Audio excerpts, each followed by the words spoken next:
Question number 18.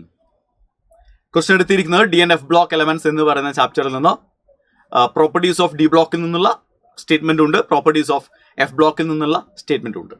Statement 1, the number of pairs from the following in which both the ions are colored in aqueous solution.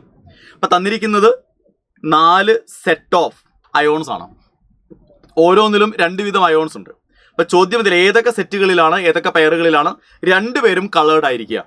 അപ്പോൾ ആദ്യത്തെ set എന്തായാലും രണ്ടുപേരും coloured ആയിരിക്കില്ല എന്ന് ഉറപ്പാണ്. കാരണം സ്കാൻഡിയം 3+ അവസാനിക്കുന്നത് D0-യിലാണ്. സോ അത് കളർലെസ് ആണ്. അപ്പോൾ അതല്ല എന്ന് മനസ്സിലായി. ഓക്കെ, മാംഗനീസ് 2+ D5-ലും ക്രോമിയം 2+ D4-ലുമാണ് കോൺഫിഗറേഷൻ അവസാനിക്കുക.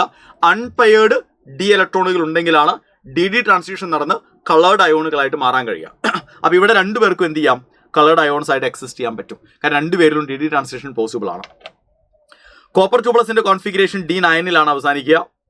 സിങ്ക് 2+ D10-ലാണ്. അപ്പോൾ സിങ്ക് 2+ കളർലെസ് ആണ്, കാരണം ഫുള്ളി ഫിൽഡ് ഡി ഓർബിറ്റൽസ് ആണ്. DD ട്രാൻസിഷൻ ഒരു പോസിബിലിറ്റി ഇല്ല. നിക്കൽ 2+ന്റെ കോൺഫിഗറേഷൻ D8 ആണ്, അവന് കളേർഡ് ആകാം. പക്ഷേ ടൈറ്റാനിയം 4+ D0 ആണ്, സോ കളർലെസ് ആണ്. സോ മക്കളെ, ഈ തന്നിരിക്കുന്നതിൽ സ്കാൻഡിയം 3+ഓ അല്ലെങ്കിൽ സിങ്ക് 2+ഓ അല്ലെങ്കിൽ ടൈറ്റാനിയം 4+ഓ, ഇവർ ഈ 3 പേരിൽ ആരെങ്കിലും ഒരാൾ ആ പെയറിലുണ്ടെങ്കിൽ അത് നിങ്ങളുടെ ആൻസർ ആയിരിക്കില്ല എന്നുള്ള കാര്യം ഉറപ്പാണ്. റെഡി അല്ലേ? കാരണം ഇവർ 3 പേരും കളർലെസ് ആണ്. ബിക്കോസ് അവർക്ക് എന്തില്ല, അൺപെയർഡ് ഇലക്ട്രോൺസ് ഇല്ല. ഓക്കെ. സോ ചോദ്യം എന്തായിരുന്നു? Number of pairs from the following in which both the ions are coloured in aqueous solution is 3. തെറ്റാ. 3 പേരില്ല, ഒരൊറ്റ ആളേ ഉള്ളൂ. ഈ ഒരൊറ്റ പെയർ മാത്രമേ രണ്ടുപേരും കളേർഡ് ആയിട്ടുള്ളൂ.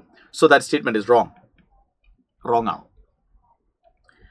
Thorium 4+ is the strongest reducing agent among thorium 4+, cerium 4+, gadolinium 3+ and europium 2+. തെറ്റാണ്. കാരണം എന്താ, തോറിയം 4+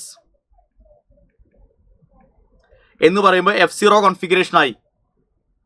റെഡി അല്ലേ? യെസ്.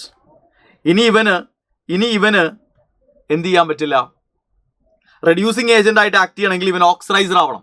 ഓക്സിഡൈസർ ആവുക എന്ന് പറഞ്ഞാൽ അവൻ എന്ത് ചെയ്യണം, 4+ൽ നിന്ന് കുറച്ചുകൂടി ഹയർ ഓക്സിഡേഷൻ സ്റ്റേറ്റിലേക്ക് പോകണം. തോറിയത്തിന് കാണിക്കാവുന്ന ഏറ്റവും ഹയസ്റ്റ് ഓക്സിഡേഷൻ സ്റ്റേറ്റ് 4+ ആ. അതിന് ഇനി ഓക്സിഡൈസർ ആവാൻ പറ്റില്ല, റെഡ്യൂസിങ് ഏജന്റ് ആയിട്ട് ആക്ട് ചെയ്യാൻ പറ്റില്ല. അപ്പോൾ ആ സ്റ്റേറ്റ്മെന്റ് തെറ്റാ. അപ്പോൾ 2 സ്റ്റേറ്റ്മെന്റുകളും തെറ്റാ. Both statement 1 and 2 are wrong. Both are false.